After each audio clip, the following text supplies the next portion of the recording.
Hello बच्चों, कैसे हैं आप लोग। बच्चों, आई होप कि आप ठीक ठाक होंगे। बच्चों, सबसे पहले तो आज मैं बहुत नर्वस फील कर रहा हूँ क्योंकि ऐसा मोमेंट मेरी लाइफ में कभी आया नहीं। इसलिए मैं इस किताब में जो अपने विचार लिख कर लेकर आया हूँ वो मैं पढ़ के आपको सुनाऊँगा। क्योंकि इतनी नर्वसनेस है, इतना टेंशन है कि जो है सारे विचार मुझे याद आ पाएँ ये संभव नहीं है। तो सारे विचार मैंने इस किताब में लिख दिए हैं और ये मैं देखकर बोलने वाला हूँ, तो प्लीज़ आप इसको एक्सेप्ट करो। बच्चों, मैंने अपनी पुरानी संस्था को छोड़ दिया है फ़िलहाल, ठीक है। बच्चों, मैं बस इतना बोलना चाहूँगा कि कभी कभी परिवार में लोगों के विचार नहीं मिल पाते, पर इसका मतलब ये नहीं है कि परिवार के सदस्य गलत होते हैं।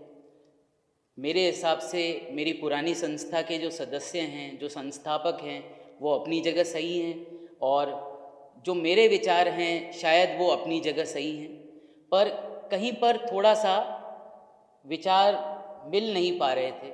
इसलिए बच्चों, मैंने जो है अपनी पुरानी संस्था से रिज़ाइन कर दिया है और मेरा रिज़ाइन एक्सेप्ट भी हो गया है। बच्चों, अब हम दोनों जो हैं म्यूचुअली आगे बढ़ना चाहते हैं, बस यही बात है। बच्चों, पुरानी संस्था ने मेरे परिवार को सैलरी के रूप में बच्चों स्थिरता एवं स्टेबिलिटी प्रोवाइड करी, जिसके द्वारा मेरा परिवार चल पाया, ठीक है।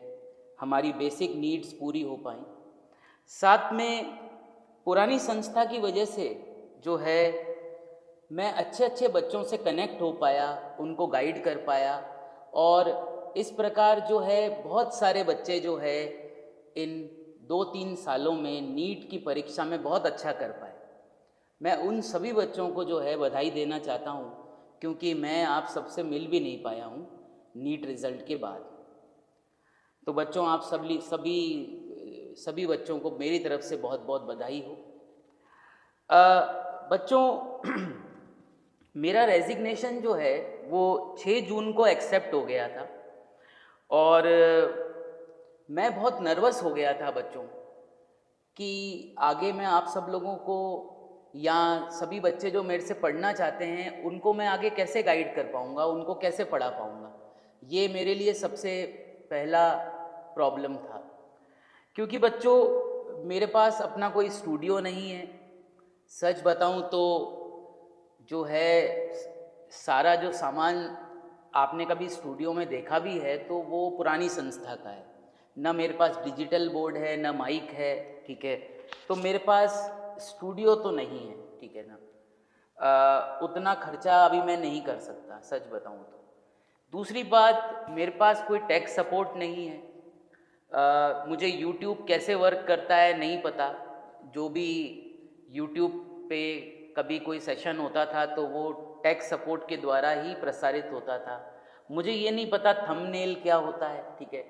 मैं झूठ नहीं बोल रहा हूँ इसमें, आप ये सब चीज़ें पता कर सकते हैं, ठीक है।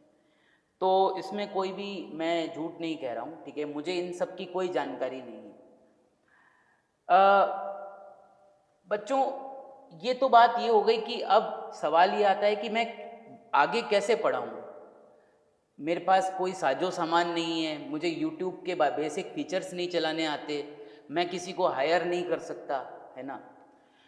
साथ ही साथ अगर मान लीजिए एक पल मान लें कि हम यूट्यूब पे क्लास ले भी लें सभी बच्चों की, तो आगे बच्चों को डीपीपी कैसे प्रोवाइड करेंगे, टेस्ट कहाँ लेंगे बच्चों का, डाउट कैसे बताएंगे, पोल कैसे करवाएंगे।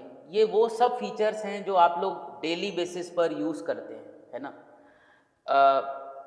डीपीपी एवं टेस्ट टाइप कौन करेगा और आपको नोटिफिकेशन कहाँ दिया जाएगा कि क्लास कब होने वाली है, कितने बजे होने वाली है। तो ये सारी चीज़ें जो हैं इतनी बड़ी समस्याएं थी कि मुझे ऐसा लगा कि मेरा ऑनलाइन कैरियर तो जैसे ख़त्म हो गया, ठीक है। कि अब क्या करें, अब खुद से तो कुछ नहीं कर सकते। मैं आपको बताऊं, मैं अकेला तो कुछ नहीं कर पाऊंगा, ठीक है। तो इसके बाद बच्चों क्या हुआ कि मैंने भारत देश में जितनी भी ऑनलाइन संस्थाएं हैं उनको मैंने मैसेज लिखने चालू किए। उनके अधिकारियों को मैं लिंक्डइन के द्वारा, व्हाट्सएप मैसेज के द्वारा मैं जो है मैसेज भेज रहा था कि कोई मेरे को नौकरी पे रख ले। सीधी बात है, एक जगह से नौकरी से निकले हैं तो दूसरी जगह नौकरी ही चाहिए, क्योंकि अकेले करने का अकेले तो नहीं कर पाएंगे, सीधी बात ये मतलब, क्योंकि अकेले बहुत लोगों की ज़रूरत पड़ती है और अकेले इतना सारा काम कर पाना, ये टेक्निकल वगैरह ये हम जानते नहीं हैं। तो बच्चों प्रॉब्लम ये थी कि जिसको भी मैं मैसेज लिख रहा था लिंक्डइन पर या मोबाइल व्हाट्सएप के द्वारा, रिप्लाई किसी का नहीं आ रहा था। कोई कह रहा था कि 3 दिन बाद आप संपर्क करो, कोई कह रहा था कि 5 दिन बाद बताएंगे। अब बेटा हमको तो आपको पढ़ाना है, अब कितने दिन ऐसा होगा कि हम नहीं पढ़ाएंगे और आपकी क्लासेस नहीं हो पाएंगी?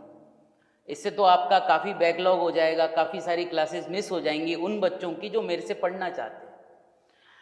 तो मेरी किस्मत, कहें कि कहीं ना कहीं मेरी किस्मत ने काम किया और 7 जून को सुबह सुबह बच्चों मुझे जो है अनिल नागर सर का रिप्लाई आया व्हाट्सएप पे।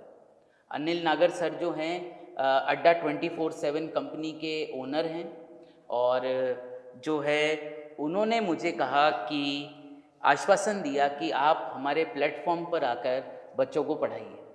आपको लग रहा होगा मैं इसमें देखकर बोल रहा हूँ, पर इतना सारा कंटेंट है कि मेरे को सब चीज़ें याद नहीं रहती, मैं बहुत नर्वस हूँ, इसलिए मैं इसको देखकर पढ़ रहा हूँ। तो मैं सबसे पहले अनिल नागर सर को एक बार इनवाइट करता हूँ कि वो कुछ आपको जानकारी दें, ठीक है, और फिर हम